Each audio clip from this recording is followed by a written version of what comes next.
Welcome back from that short commercial break, and at this very time we are going into the coffee court, and this time around discussing the steel business. And of course lately it's attracting quite a lot of foreign investors, and we shall be discussing, of course within the coffee court there will be more discussion regarding those very matters. I'm talking about a little bit about steel. Steel is very profitable, and I would say that it's among the businesses that actually made up the great nation that we look up to till today. That's the United States of America. I remember during that revolution that had John D. Rockefeller, that's Matthew McConaughey and Vanderbilt, steel played a major role. There was the aspect of oil, railway lines, the oil that was Rockefeller, then the railway lines that was Vanderbilt, and Matthew McConaughey investing into the steel. And of course quite a lot of skyscrapers were constructed into the cities of New York at the moment, but of course using steel. And today we are discussing the steel business, but relating to Uganda. Perhaps we can borrow some ideas from the developed countries to see how this can go about. Coffee Court has more.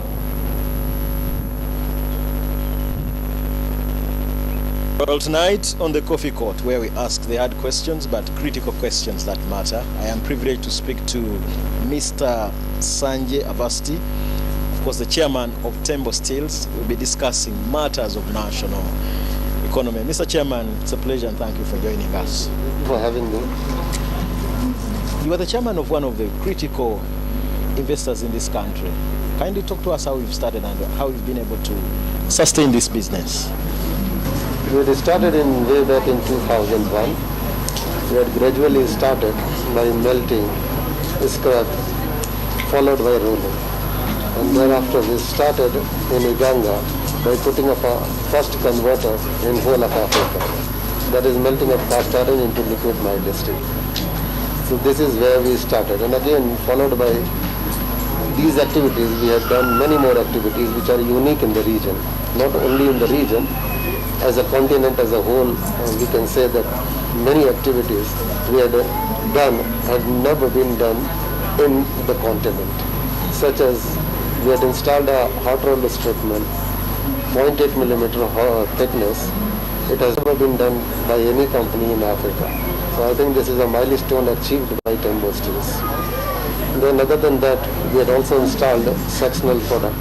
For sectional product, we had started hot charging the billets into the section mills. This mill is unique not in the region, it is unique in the entire continent. It is 18-stand horizontal vertical configuration mill. It is delivering light and medium sections. And those light and medium sections are imported from different destinations of the world.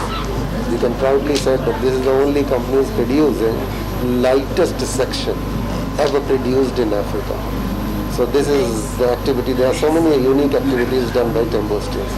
Other than that, the hot rolled strip mill, which receives its hot rolled billets from its own converter, followed by its own DRI plant, and then converting into hollow sections. The hollow sections which we are making is 0.8 millimeter tubes. And this particular process is unique in Africa. Nobody else other than Tembo Steels had achieved this milestone by delivering 0.8 millimeter hot rolled sheets. We are the only company in whole of Africa. I would proudly say that whatever the product is being coming out from Tembo Steels is 100% Bubu, which means all our raw materials belongs to Uganda, and we start from 0 to 100. And this makes us unique because we truly believe that you have to source your raw material within your space, wherever you are operating. And then you can start from 0, and then you can have 100% marketable product. By then you can create a large ecosystem, not only for raw materials, other than that, consumables, spares, trading network, all this comes along. Mr. Chairman, now, how are you in position to maintain the market both in Uganda and then globally? You see, the global market, as far as steel is concerned, Uganda is importing from different destinations of the world, such as Japan, India, China, and many other countries, and Turkey also, Kenya also. So basically the raw materials, sometimes they are semi-finished, sometimes they are finished. They are being imported into the country from different destinations of the world. But for us, Tembo Steel, we don't import anything from anywhere around the globe. Whatever the product Tembo Steel generates, it is within the periphery of Uganda. If you say within the periphery of Uganda, where, Mr. Chairman? We source our raw material, the basic raw material from Kabale. That is iron ore. The Uganda is blessed with the high-grade iron ore. The Fe content in that iron ore is close to 68%, and that makes this iron ore the best in the world. So we source it from here, from Kabale. Then we source the coal from Tanzania, and then we are having our own DRI plant, converting into sponge iron. That is the basic raw material of steel. From there we start our journey, mixing by scrap, and then delivering the world-class product. And it is delivered through the world-class technology. Prices of commodities is becoming a song. Talk to us about the purchasing power of your products as Tembo Steel. Yes, as far as purchasing power is concerned, purchasing power is directly affiliated with the GDP of the country. Okay. So purchasing power is always better when you source your material right within the country, because the products are cheaper, they are readily available, and then they create a large ecosystem that creates GDP. When you import the product, naturally the purchasing power get diminished, because you are purchasing from somewhere else, you are outsourcing the job somewhere else, you are outsourcing the utilities somewhere else. So it is a well-known phenomenon. When you produce locally, it is having a number of benefits, countless benefits. Okay. You talk about the GDP. How much do you contribute to the economy of Uganda as Tembo Steel? You see, when you talk for the GDP, as far as the steel sector is concerned, it is around 3% of the total GDP contribution of the steel sector in Uganda. In some countries it is 2.5%, somewhere it is 1.5%, somewhere it is 5%. It depends, because steel is the backbone of modern civilization. Without steel you cannot do anything. That is why it is being related as the core industry of the world, cement and steel. Without it you cannot develop. Okay. So many projects are coming up. I know, Mr. Chairman, you are aware of the oil and gas sector, which is one of those few projects that Uganda is looking up to, of course, both in terms of employment opportunity. How are you prepared as Tembo Steel to tap into most of these opportunities that are yet to come up? The oil and gas sector, it is going to create large sum of employment, large sum of opportunities to the producer, whether they are producing from Uganda within or they are producing elsewhere. Large amount of steel is likely to be consumed in that sector. But the majority of these steel has to be imported, because the large size diameter, nobody is capable to make here in Uganda or in East African region, because they are one-time project. So we have to import those ones. Other than that, the iron bars are required, sectional steel is required, we are all prepared. There are so many companies in Uganda that can get benefit out of that. You talked about the employment opportunity. I would want to know, you're a very huge company. How, in terms of creation of employment, how far have you performed in job creation when it comes to matters of this country? You see, we are associating some close to 3,000 people, directly or indirectly. And then there is a large trading network, large supplying network, that is close to 10,000 people or more. Because logistics is there, transportation is there, vendors are there, consumables procurements is there, raw material supplies are there, then the trading network is also there. We believe in the trading network which is based locally. That is why we don't own any stores here in Uganda. We don't have any outlet. We believe in a profound marketing network. So this is where we distribute our product from the local suppliers and the local vendors and the local trading ecosystem. So it's a large sum of people who are involved.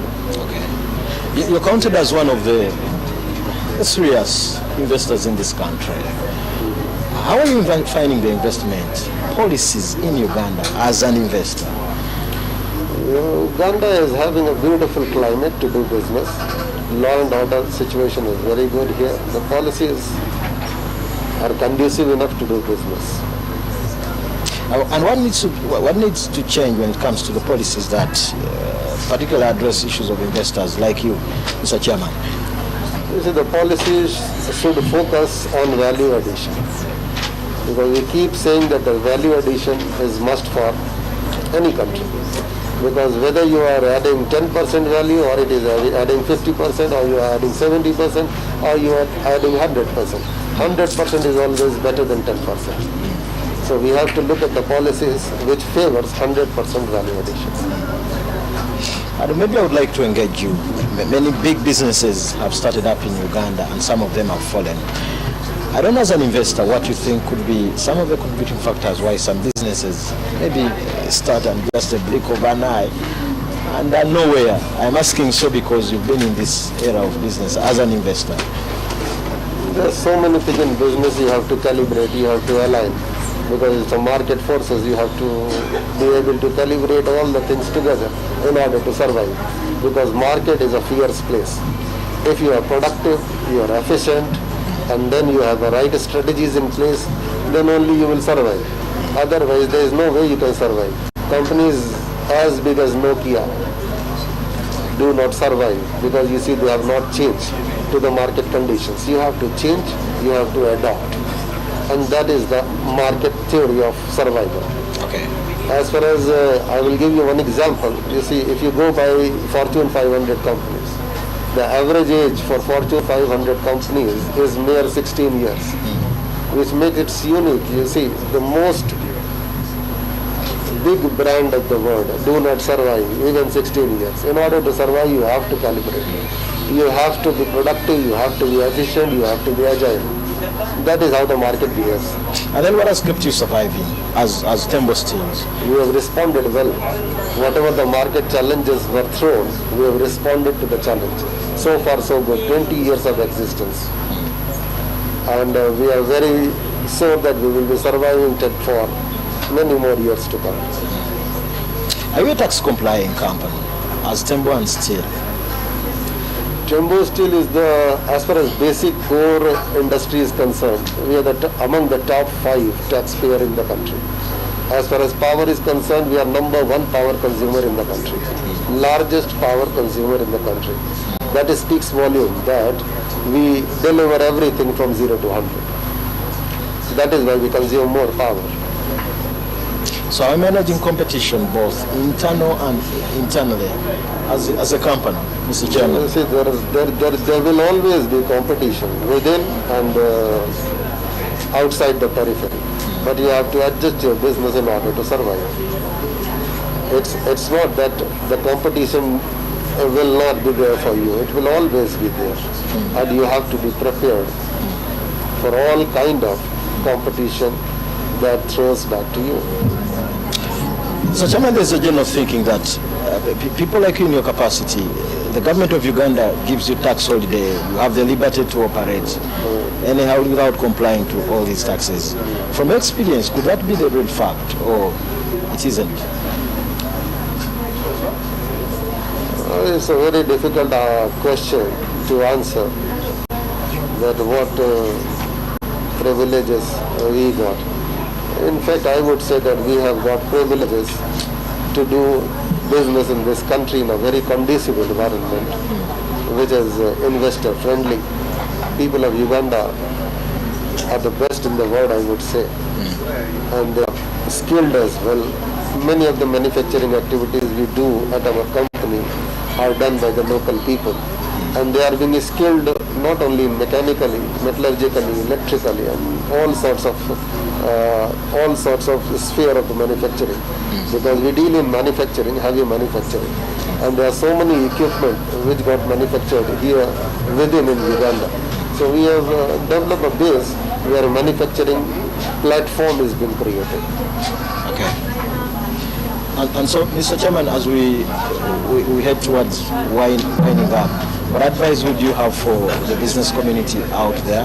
Of course, both the SMEs, people at the manufacturing level, and then those operating at higher levels.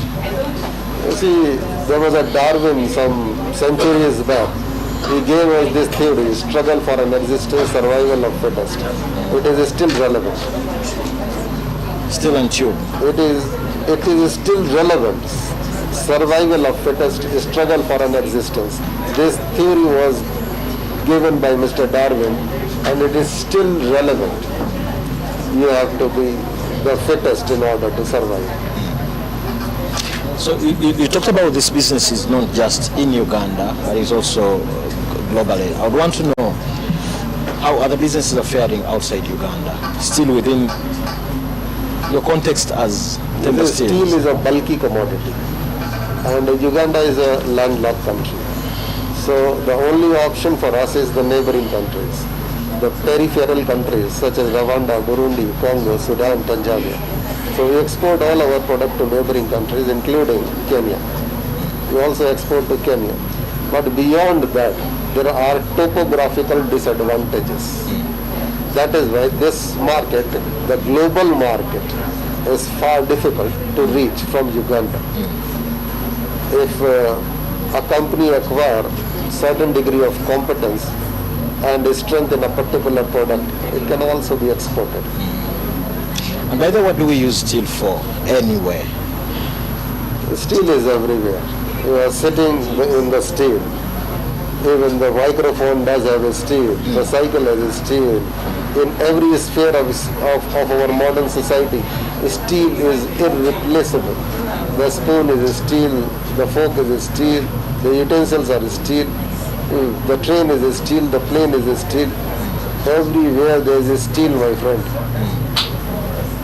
So where do we get these materials for steel? We source our material from Kabale, iron ore. Okay. Yes, that is the basic raw material for steel. Okay. So what needs to change in your areas of investment?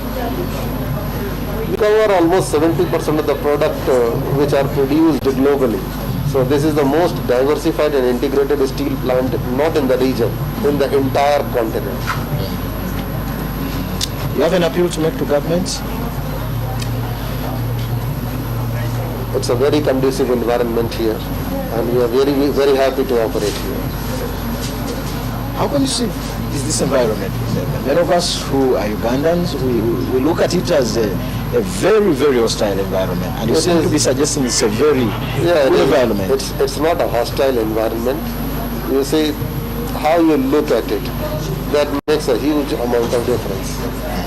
We had been operating since 2000, now it is 2022. I would say it's a very friendly environment. This is my own personal opinion. Okay. The financial year has just started here in Uganda, 2022-2023. You have an appeal to, it could be from government, it could be from the Ministry of Investment and Privatization. As we spark off the new financial year, which we are in already, Mr. Chairman. Finances are always required for basic industries because they need a lot of investment. So the interest rate must be conducive. This is the only thing investor or industry requires. A harmonized tariff and the harmonized rate of interest is mandatory to have a basic industry put in. Mr. Chairman, if you don't mind, you could give us your final words as we plan to sign out this coffee court tonight. The job well done. It's a beautiful stall here, and thank you for having me. Thank you, Mr. Chairman. Of course, that is it from the chairman of Temba Steels, Mr. Sanjay Avasiti. Of course, that is it for the coffee court tonight. My name is Fred Makuya. Stay tuned to Smart 24 TV. This is business.